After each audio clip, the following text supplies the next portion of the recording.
in Austria, for a very long period, we have a lot of xenophobia in the society, and there's an enormous rise of the far right.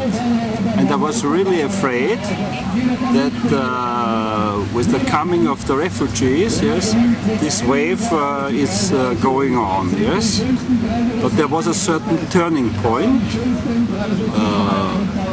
Some people organized a very big demonstration, maybe 40,000 people or more. It was for the refugees and against xenophobia, and this was in a certain sense a turning point. From that moment on, the medias reported in other way, even the official politicians have had to change a little bit their position.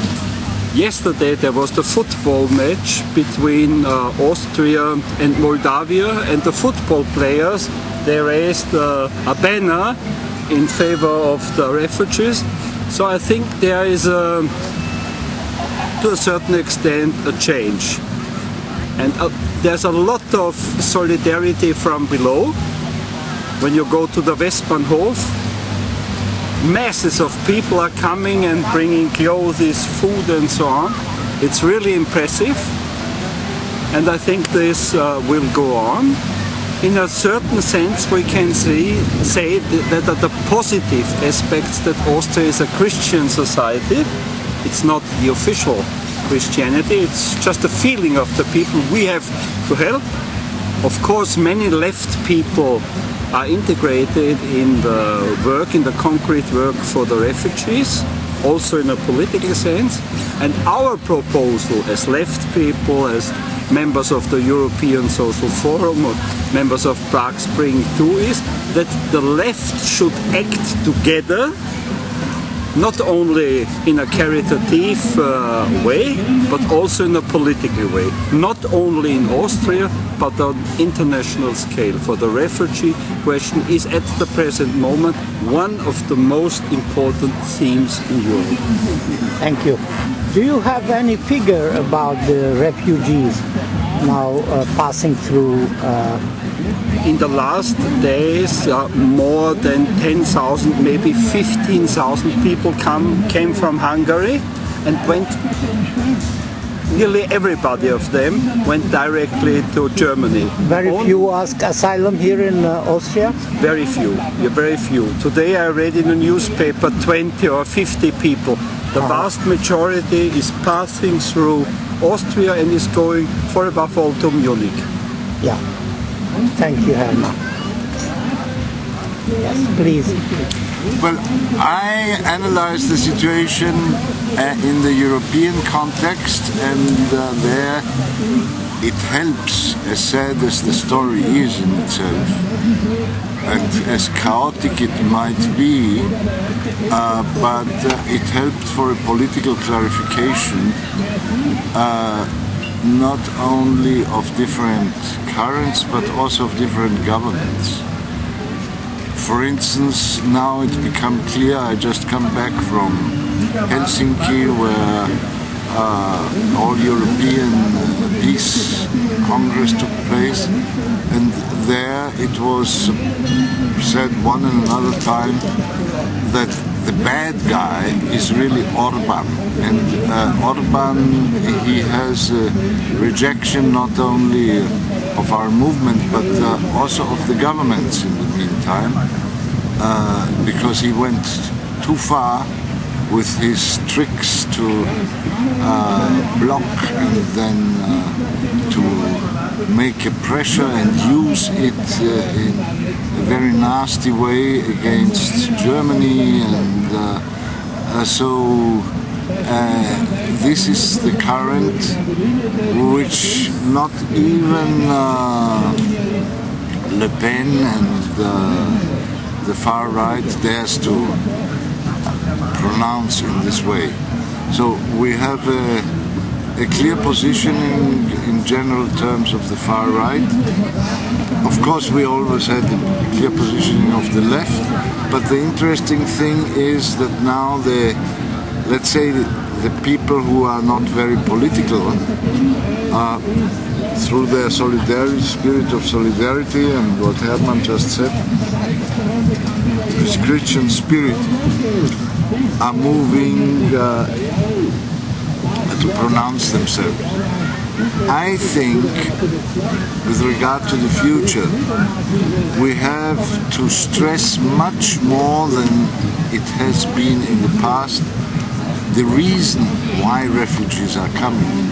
I mean, it's obvious they come because there is war.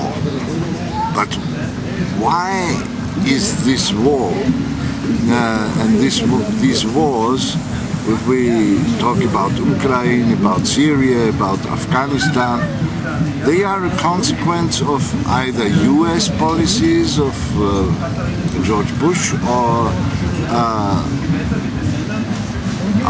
NATO, or I mean the relation of cause and effect.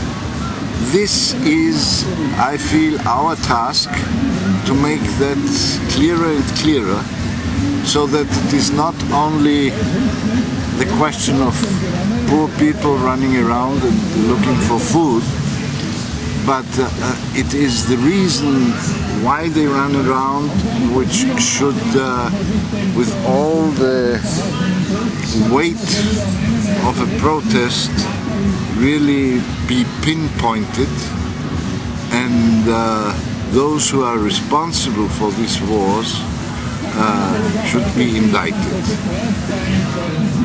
I see. Thank you very much. Thank you. There are two questions. One of them, what is the public opinion about this refugee question in Austria? And if the left as such has any vision for the future, how to solve this refugee question? So just now I was at the Western Railway station, and also yesterday, and I was really surprised about the huge attitude of solidarity of thousands of people. And I would not have awaited this 3 months ago, because the whole feeling was not in this way some months ago, but now there is, maybe because of this bad accident, and also